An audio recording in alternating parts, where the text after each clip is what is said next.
Ce programme vous est proposé par Sansa Studio en partenariat avec Skywood, la solution innovante et durable.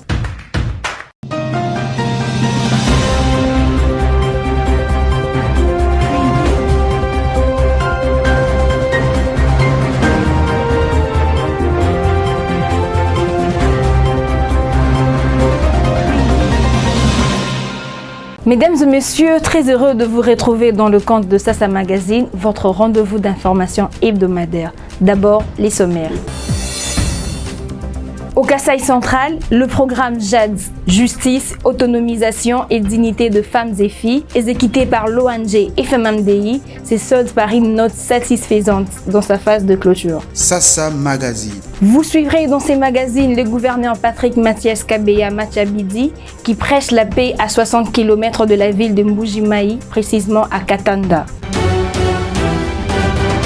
C'est un franc succès que récolte le programme Justice, Autonomisation et Dignité de femmes et filles, exécuté par l'ONG FMMDI au Kasaï central, dont les activités ont été clôturées à Kananga.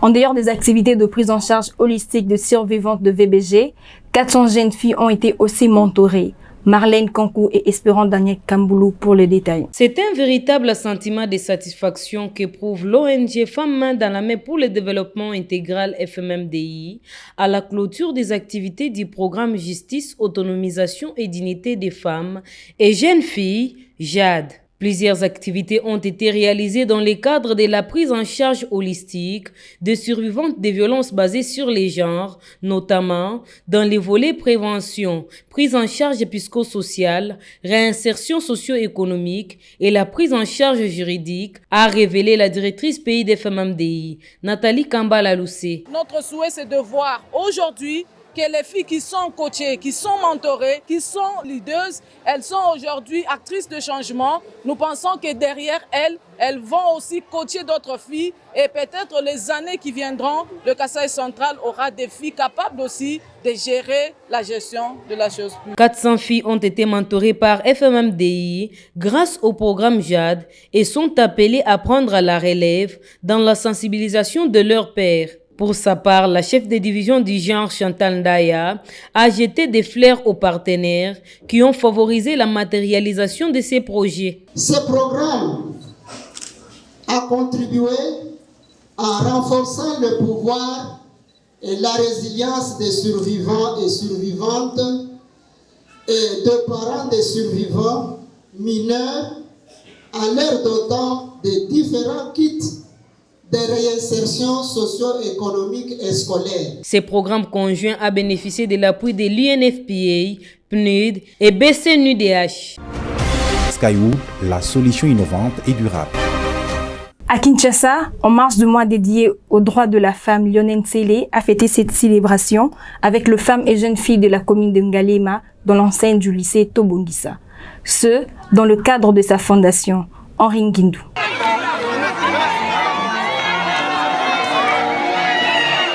C'est sous les chants de joie ce samedi 11 mars que le président visionnaire de la fondation qui porte son nom, Lionel Nsele, a communié avec les femmes de la commune d'Ngaliema venues nombreuses pour la circonstance. Prenant parole, les leaders du Ngaliema, Lionel Nsele, comme l'ont surnommé les femmes, n'a pas manqué les mots justes. Depuis 1991, j'ai perdu mon père, donc j'ai été élevé par une femme qui a tout abandonné pour m'éduquer, pour m'élever, pour payer mes frais de scolarité ainsi qu'universitaire. Donc je ne peux que rendre l'ascenseur à mes femmes.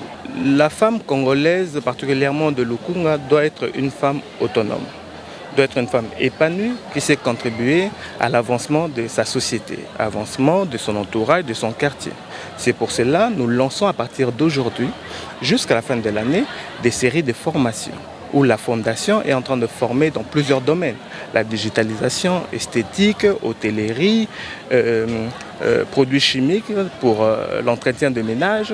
Il y a toutes ces formations qui seront prises en compte pour que la femme puisse d'elle-même pouvoir gérer ses besoins existentiels. Danse et démonstration des chorégraphies par les femmes, voilà qui justifie les climats de la rencontre entre Lionel Nsele et sa base. Dans son discours, Lionel Nsele prêche l'autonomisation de la femme à travers le projet. Un message capté avec beaucoup d'émotion par une participante à ces meetings. Moi, j'ai aimé la partie où il a pensé à nous dans les cas de formation. Parce que quand il a pensé à nous former, c'est pas qu'il va nous former nous. Parce que s'il me forme moi je vais former les autres et puis ça va accroître et puis on va aller de l'avant. Et puis on aura de quoi vivre et puis aider nos mamans, nos papas et puis nos sœurs qui sont peut-être dans le chômage. Signalons que la Fondation Lionel Nsele intervient dans les domaines de la scolarisation de la jeune fille par un cursus éducatif moderne, l'autonomisation de femmes par les activités génératrices de revenus. Femmes et technologie, son impact dans la société. C'était les thèmes du jour lors de la 2e édition de la conférence de femmes dynamiques internationales organisée en marge du mois de la femme, la semaine qui s'est achevée. Patrick Kalamba pour ses reportages. Devant la presse, Madame Ange Awazi explique le bien fondé de ces thèmes. La technologie n'est pas du tout mauvaise, mais quand l'homme l'utilise en mal, elle nuit l'homme. Et nous avons martelé sur les femmes aujourd'hui, nous sommes des lézardeuses. C'est moi devant. La télé, novelas, téléphone, ceci, cela, ça ne nous rapporte rien. Et nous ne savons même pas manier cette technologie. On a pris l'exemple du téléphone, c'est la technologie. Mais tu peux seulement t'arrêter à un appel. Alors que dans les téléphones, c'est tout un monde. C'est tout un monde que la femme doit découvrir. Il y a de business à l'intérieur. Il y a des sociétés à l'intérieur. Il y a des entrepreneuriats à l'intérieur. Donc nous avons appelé cette femme-là, qui ne maîtrise pas encore la technologie, de faire de recherches davantage pour s'imprégner de la technologie afin de mieux l'utiliser. Pour sa part, Alfine Yamba, venue des USA et présidente internationale de la structure, demande aux femmes de ne pas se laisser faire le buzz par l'actuelle technologie, mais plutôt de l'utiliser comme un moyen de vie réelle. Une femme qui n'est pas formée, elle ne sera pas capable de se défendre. Et voilà pourquoi nous sommes là, nous les femmes dynamiques, nous sommes venus dire à la femme, il est temps. Parce que quel que soit le niveau que tu as, avec Dieu, tu peux faire quelque chose. Rappelons que c'est la salle Les Rousseaux de la commune de Kasavubu qui a servi le cadre à ces assises. De jeunes filles et garçons à Kinshasa ont participé samedi 11 mars 2023 au forum d'échange de partage d'informations sur la santé sexuelle et reproductive des adolescents et jeunes. Initiative de l'ONG Enfants à venir, Ange Aloki. Ces jeunes viennent des différentes communes de la ville-province de Kinshasa, en marge du mois dédié aux droits de la femme, dans le but d'échanger sur les questions fondamentales, notamment celles liées à la sexualité. Nous expliquent les deux participantes, Berthe Ngalula et Madame Toumba. Ajouter quelque chose sur le protocole de Maputo, c'est la première fois d'entendre, mais c'est quelque chose que déjà, dès le départ, je commence à encourager parce que c'est très difficile de supporter une grossesse indésirable, de supporter un enfant qu'on n'a pas demandé de naître. La femme n'est pas un être faible et la femme ne doit pas baisser les bras. Peu importe les coups de la vie, peu importe les difficultés, elle doit se relever. Donc, peu importe les déceptions ou quelque chose qui lui est arrivé, qu'elle n'est pas à mesure, ou elle s'est sentie au bout, elle s'est sentie abandonnée, délaissée, elle ne doit pas baisser les bras. Pour M.